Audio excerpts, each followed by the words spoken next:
C'est un lancement qui était très attendu.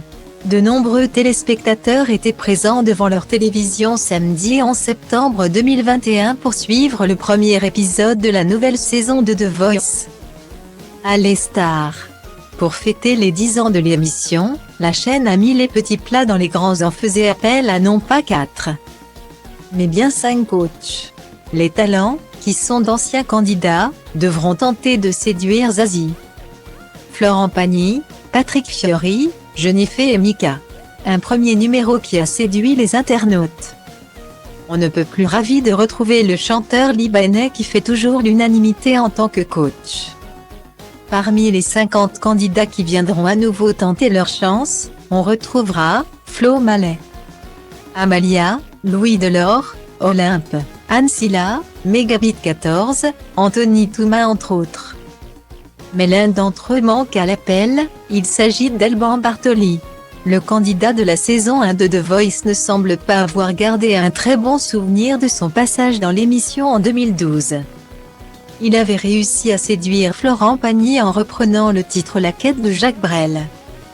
Malheureusement, leur collaboration n'avait pas fonctionné.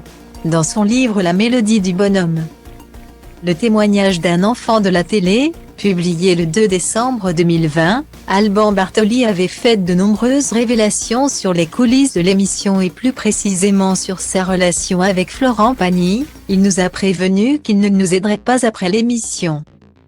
Il ne nous laisserait pas son numéro, il ne nous écrirait pas de chansons. J'ai trouvé ça honnête contrairement à Mika, qui a promis plein de choses sans s'y tenir, expliquait-il. Chaque semaine, il rentrait en Patagonie ou à Miami. Il arrivait le samedi pour le prime et repartait le dimanche, avant d'assurer que c'était malgré tout quelqu'un d'humain et de très sympa. Samedi 11 septembre 2021, certains internautes ont regretté que le candidat ne soit pas présent dans cette saison Allez Stars.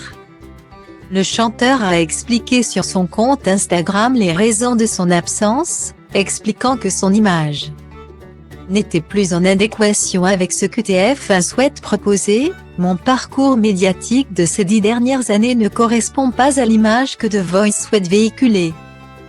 Depuis mes participations aux Anges, j'ai été mis un peu à l'écart, explique-t-il. Un choix qu'il comprend parfaitement, je peux le comprendre et je ne leur en veux pas. Je ne regrette pas mes choix non plus. Vous êtes nombreux à sortir mon nom quand on parle de la première saison de The Voice. Je suis fier de vous avoir marqué, je suis heureux de votre soutien et je serai le premier à regarder les replays et à soutenir les copains. Quelle belle émission! Quelle belle aventure, conclut-il.